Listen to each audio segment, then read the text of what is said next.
Hi friends, Kannada ಗಿಸ್ಬೋಟ್ಗೆ ಸ್ವಾಗತ. ಇವಾಗ ನೀವು ಇನ್ಸ್ಟಾಗ್ರಾಮ್ ಅಲ್ಲಿ ಅಥವಾ ಫೇಸ್ಬುಕ್ ಅಲ್ಲಿ ನೀವು ಸ್ಟೋರೀಸ್ ನ ಆಡ್ ಮಾಡ್ತಾ ಇದ್ದೀರಾ. ಇವಾಗ ನೀವು ಅದರಲ್ಲಿ ಇಮೇಜಸ್ ಆಗಿರ್ಬೋದು ಅಥವಾ ವಿಡಿಯೋ ಸ್ಟೋರೀಸ್ ಆಗಿರ್ಬೋದು ನೀವು ಫೇಸ್ಬುಕ್ ಇನ್ಸ್ಟಾಗ್ರಾಮ್ ಅಲ್ಲೇ ಹಾಕ್ತಾ ಇದ್ದೀರಲ್ವಾ. ಅದೇ ರೀತಿಯಾಗಿ ಇಲ್ಲೊಂದು ಆ್ಯಪ್ ಇದೆ. ಈ ಆ್ಯಪ್ಗೂ ಕೂಡ ನೀವು ಸ್ಟೋರೀಸ್ ನ ಆಡ್ ಮಾಡ್ಬೋದು. ಬನ್ನಿ ಹಾಗಾದ್ರೆ ಅದು ಯಾವ ಆ್ಯಪು, ಅದು ಹೇಗೆ ನಾವು ಸ್ಟೋರೀಸ್ ನ ಆಡ್ ಮಾಡ್ಬೋದು ಅಂತ ನಾನು ನಿಮಗೆ ಇವತ್ತಿನ ವಿಡಿಯೋದಲ್ಲಿ ಕಂಪ್ಲೀಟ್ ಡೀಟೇಲ್ಸ್ ತಿಳಿಸ್ಕೊಡ್ತೀನಿ. ನಾನು ಮಂಜುನಾಥ್, ಕನ್ನಡ ಗಿಸ್ಬೋಟ್ ಇಂದ. ಇನ್ನು ನೀವೇನಾದ್ರೂ ನಮ್ಮ ಯೂಟ್ಯೂಬ್ ಚಾನಲ್ಗೆ ಸಬ್ಸ್ಕ್ರೈಬ್ ಆಗಿಲ್ಲ ಅಂದರೆ ಸಬ್ಸ್ಕ್ರೈಬ್ ಆಗಿ, ಸಬ್ಸ್ಕ್ರೈಬ್ ಬಟನ್ ಪಕ್ಕ ನೀವು ಬೆಲ್ ಐಕಾನ್ ನೋಡ್ತಾ ಇರ್ಬೋದು. ಅದನ್ನ ಕ್ಲಿಕ್ ಮಾಡಿ ನಾವು ಹೊಸ ವಿಡಿಯೋ ಅಪ್ಲೋಡ್ ಮಾಡಿದಾಗ ನಿಮಗೆ ನೋಟಿಫಿಕೇಶನ್ ಕೂಡ ತೋರಿಸುತ್ತೆ. ಇವಾಗ ನೀವು ಯೋಚನೆ ಮಾಡ್ತಾ ಇರ್ಬೋದು, ಯಾವ ಆ್ಯಪ್ ಅಲ್ಲಪ್ಪ ನಾವು ಸ್ಟೋರೀಸ್ ನ ಆಡ್ ಮಾಡ್ಬೋದು ಅಂತ.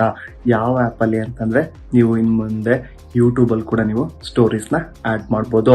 ಇದರಲ್ಲಿ ನೀವು ಇಮೇಜಸ್ ಆಗಿರ್ಬೋದು ಅಥವಾ ವಿಡಿಯೋ ಸ್ಟೋರೀಸ್ ಆಗಿರ್ಬೋದು ನೀವು ಇನ್ ಮುಂದೆ ಯೂಟ್ಯೂಬ್ ಅಲ್ಲಿ ಕೂಡ ಸ್ಟೋರೀಸ್ ನ ಆಡ್ ಮಾಡ್ಬೋದು. ಅದ್ ಹೇಗೆ ಅಂತ ನಾನು ನಿಮ್ಗೆ ಇವಾಗ ಕಂಪ್ಲೀಟ್ ಡೀಟೇಲ್ಸ್ ತಿಳಿಸ್ಕೊಡ್ತಾ ಇದ್ದೀನಿ ನೋಡಿ. ಫಸ್ಟ್ ನೀವು ನಿಮ್ಮ ಮೊಬೈಲ್ ಅಲ್ಲಿ ಯೂಟ್ಯೂಬ್ ಚಾನಲ್ ನ ಓಪನ್ ಮಾಡ್ಕೊಳ್ಳಿ. ಓಪನ್ ಮಾಡ್ಕೊಂಡಾದ್ಮೇಲೆ ಇಲ್ಲಿ ನೀವು ಇಲ್ಲಿ ಮೊಬೈಲ್ ಅಲ್ಲಿ ನೀವು ನೋಡ್ತಾ ಇರ್ಬೋದು, ಈ ಆ್ಯಪ್ ಅಲ್ಲಿ ಇಲ್ಲಿ ಪ್ಲಸ್ ಸಿಂಬಲ್ ಕಾಣಿಸ್ತಿದ್ದಿಲ್ಲ, ಅದನ್ನ ನೀವು ಕ್ಲಿಕ್ ಮಾಡಿ. ಅವಾಗ ನಿಮ್ಗೆ ಇದರಲ್ಲಿ create short, upload video, go live, add to your story, create post ಅಂತ ಕಾಣಿಸ್ತಿದ್ದಿಲ್ಲ, ಇಲ್ಲಿ ನೀವು ಆಡ್ ಟು ಯುವರ್ ಸ್ಟೋರಿ ಅಂತ ಕ್ಲಿಕ್ ಮಾಡ್ಕೊಳ್ಳಿ. ಕ್ಲಿಕ್ ಮಾಡ್ಕೊಂಡಾದ್ಮೇಲೆ ನೀವು ಇಲ್ಲಿ ನೋಡ್ತಾ ಇರ್ಬೋದು, ನೀವು ಇಲ್ಲಿ ರೆಕಾರ್ಡ್ ಮಾಡಿ ಅಥವಾ ನೀವೇನೋ ಪಿಕ್ ತೆಗ್ದು ಕೂಡ ನೀವು ಸ್ಟೋರೀಸ್ ನ ಆಡ್ ಮಾಡ್ಬೋದು. ಇವಾಗ ನಾನು ನನ್ನ ಗ್ಯಾಲರಿ ಇರೋ ಇಮೇಜಸ್ ನ ನಾನು ಆಡ್ ಮಾಡ್ತೀನಿ. ಇಲ್ಲಿ ಆ್ಯಂಡ್ ದೆನ್ ಇದರಲ್ಲಿ ನೀವು ಫಿಲ್ಟರ್ಸ್ ಕೂಡ ಚೇಂಜ್ ಮಾಡ್ಕೊಬೋದು. ಈ ಥರ ಸ್ವೈಪ್ ಮಾಡಿಕೊಂಡು, ಇಲ್ಲ ಸಪೋಸ್ ನಿಮಗೆ ಸ್ವೈಪಿಂಗಲ್ಲಿ ಬೇಡ ಅಂತಂದರೆ ಇಲ್ಲಿ ನೀವು ನೋಡ್ತಾ ಇರ್ಬೋದು ಫಿಲ್ಟರ್ಸ್ ಅಂತ ಇದೆಯಲ್ಲ, ಅದನ್ನು ಸೆಲೆಕ್ಟ್ ಮಾಡಿ ಕೂಡ ನೀವು ಫಿಲ್ಟರ್ಸ್ನ ಚೇಂಜ್ ಮಾಡ್ಕೊಬೋದು. ಆ್ಯಂಡ್ ದೆನ್ ಇವಾಗ ನೀವು ಇದನ್ನು ಸೇವ್ ಕೂಡ ಮಾಡ್ಕೊಬೋದು. ಇಲ್ಲಿ ಸೇವ್ ಅಂತ ಬರುತ್ತೆ. ಇಫ್ ಸಪೋಸ್ ನೀವು ಇದನ್ನು ಸೇವ್ ಮಾಡ್ಕೋಬೇಕು ಅಂತಂದರೆ ಈ ರೀತಿಯಾಗಿ ಸೇವ್ ಮಾಡ್ಕೊಬೋದು. ಆ್ಯಂಡ್ ದೆನ್ ಇದರಲ್ಲಿ ಟೆಕ್ಸ್ಟ್ ಆ್ಯಡ್ ಮಾಡಬೇಕು ಅಂತಂದರೆ ಟೆಕ್ಸ್ಟ್ ಕೂಡ ಆ್ಯಡ್ ಮಾಡ್ಬೋದು. ಇಲ್ಲಿ ಈ ರೀತಿಯ ಟೆಕ್ಸ್ಟ್ ಕೂಡ ಆ್ಯಡ್ ಮಾಡ್ಬೋದು. ಆ್ಯಂಡ್ ದೆನ್ ನೆಕ್ಸ್ಟ್ ಹೇಳಬೇಕು ಅಂತಂದರೆ ಇದ್ರಲ್ಲಿ ನೀವೇನೋ ಡ್ರಾಯಿಂಗ್ಸ್ ಏನೋ ಮಾಡ್ತೀರಾ ಅಂತಂದ್ರೆ ಕೂಡ ಇವಾಗ ಇಲ್ಲಿ ಡ್ರಾಯಿಂಗ್ ಕೂಡ ಮಾಡ್ಬೋದು.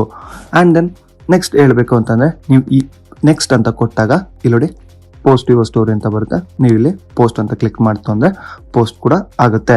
ಇಲ್ಲಿ ನೀವು ಜಸ್ಟ್ ಇಮೇಜಸ್ ಅಷ್ಟೆಲ್ಲ ಪೋಸ್ಟ್ ಮಾಡೋಕ್ಕಾಗೋದು, ನೀವು ಇಲ್ಲಿ ವಿಡಿಯೋಸ್ ಕೂಡ ನೀವು ಪೋಸ್ಟ್ ಮಾಡ್ಬೋದು. ಇಲ್ಲಿ ನೋಡಿದ್ರೆ ಈ ರೀತಿಯಾಗಿ ನೀವು ವಿಡಿಯೋಸ್ ಕೂಡ ಪೋಸ್ಟ್ ಮಾಡ್ಬೋದು. ಇನ್ನು ಮುಂದೆ ನೀವು ನಿಮ್ಮ ಯೂಟ್ಯೂಬ್ ಚಾನಲಲ್ಲಿ ನೀವು ಇನ್ನು ಸ್ಟೋರೀಸ್ ಕೂಡ ಈ ರೀತಿಯಾಗಿ ಕ್ರಿಯೇಟ್ ಮಾಡ್ಕೊಬೋದು. ಇಲ್ಲಿ ನಾನು ಇವಾಗ ಒಂದು ಫಾರ್ ಎಕ್ಸಾಂಪಲ್ಗೆ ಇಮೇಜಸ್ದು ಇನ್ನೊಂದ್ಸಲಿ ನಾನು ಆ್ಯಡ್ ಮಾಡಿ ತೋರಿಸ್ತೀನಿ ನೋಡಿ. ಇಲ್ಲಿ ನೆಕ್ಸ್ಟ್ ಅಂತ ಕೊಡ್ತೀನಿ, ಪೋಸ್ಟ್ ಅಂತ ಕೊಟ್ಟಿದ ತಕ್ಷಣ ಅಪ್ಲೋಡಿಂಗ್ ಟು ಯುವರ್ ಸ್ಟೋರಿ ಅಂತ ತೋರಿಸುತ್ತೆ. ನನ್ನ ಯೂಟ್ಯೂಬ್ ಸ್ಟೋರೀಸಲ್ಲಿ ನನಗೆ ಆ ಸ್ಟೋರೀಸು ವಿಸಿಬಲ್ ಆಗುತ್ತೆ ನೋಡಿ. ನಾನು ಸ್ಟೋರೀಸ್ನ ಅಪ್ಲೋಡ್ ಮಾಡಿರೋದು ನೀವು ಈ ರೀತಿಯಾಗಿ ನೋಡ್ಬೋದು ಅಂತಲೇ ಹೇಳ್ತೀನಿ ನೋಡಿ. ನಿಮಗಿಲ್ಲಿ ಹೈಲೈಟಾಗಿ ಕಾಣಿಸುತ್ತೆ. ಸೇಮ್ ನೀವು ಇವಾಗ ಫೇಸ್ಬುಕ್ ಆಗಿರ್ಬೋದು, ಇನ್ಸ್ಟಾಗ್ರಾಮಲ್ಲಿ ಆಗಿರ್ಬೋದು, ಹೇಗೆ ಸ್ಟೋರೀಸ್ ಅಪ್ಲೋಡ್ ಮಾಡ್ತಿದ್ದೀರಲ್ಲ ಅದೇ ರೀತಿಯಾಗಿ ನೀವು ಇನ್ನು ಮುಂದೆ ಯೂಟ್ಯೂಬಲ್ಲಿ ಕೂಡ ಮಾಡ್ಬೋದು. ನೋಡಿದ್ರ ವೀಕ್ಷಕರೇ, ಇನ್ನು ಮುಂದೆ ನೀವು ಯೂಟ್ಯೂಬಲ್ಲಿ ಕೂಡ ಸ್ಟೋರೀಸ್ನ ಹೇಗೆ ಆ್ಯಡ್ ಮಾಡ್ಬೋದು ಅಂತ ನಾನು ನಿಮಗೆ ಕಂಪ್ಲೀಟ್ ಡೀಟೇಲ್ಸ್ ತಿಳಿಸ್ಕೊಟ್ಟೆ. ಆ್ಯಂಡ್ ದೆನ್ ಇನ್ನೂ ನೀವೇನಾದರೂ ನಿಮ್ಮ ಆ್ಯಪಲ್ಲಿ ಅದು ಯೂಟ್ಯೂಬಲ್ಲಿ ನಿಮ್ಗೆ ಏನಾದರೂ ಈ ಸ್ಟೋರೀಸ್ ಅನ್ನೋ ಸಿಗ್ತಾ ಇಲ್ಲ ಆಪ್ಷನ್ನು ಅಂತಂದರೆ ಫಸ್ಟ್ ನೀವು ನಿಮ್ಮ ಪ್ಲೇಸ್ಟೋರ್ಗೆ ಹೋಗಿ ಅಥವಾ ನೀವೇನಾದರೂ iOS ಯೂಸ್ ಮಾಡ್ತಿತ್ತು ಅಂತಂದರೆ ಆ್ಯಪ್ ಸ್ಟೋರ್ಗೆ ಹೋಗಿ ನೀವು ನಿಮ್ಮ ಯೂಟ್ಯೂಬ್ ಆ್ಯಪ್ನ ಅಪ್ಡೇಟ್ ಮಾಡಿ. ಅಪ್ಡೇಟ್ ಮಾಡಿದ್ರೆ ನಿಮಗೆ ಇದೊಂದು ಫೀಚರ್ಸ್ ಸಿಗುತ್ತೆ. ನೀವು ಈ ಫೀಚರ್ಸ್ನ ನೀವು ಯೂಸ್ ಮಾಡ್ಬೋದು ಅಂತಲೇ ಹೇಳ್ತೀನಿ. ಇನ್ನು ಮುಂದೆ ನೀವು ಕೂಡ ಯೂಟ್ಯೂಬಲ್ಲಿ ಸ್ಟೋರೀಸ್ನ ಆ್ಯಡ್ ಮಾಡ್ಬೋದು ಅಂತಲೇ ಹೇಳ್ತೀನಿ. ಈ ವಿಡಿಯೋ ನಿಮಗೆ ಇಷ್ಟ ಆದಲ್ಲಿ ಲೈಕ್ ಆಗಿ ಶೇರ್ ಮಾಡಿ. ಇನ್ನೂ ಹೆಚ್ಚಿನ ಮಾಹಿತಿಗಾಗಿ ನಮ್ಮ ಕನ್ನಡ ಗಿಸ್ಬಾಟ್ ಪೇಜ್ಗೆ ಭೇಟಿ ನೀಡಿ. ಧನ್ಯವಾದಗಳು.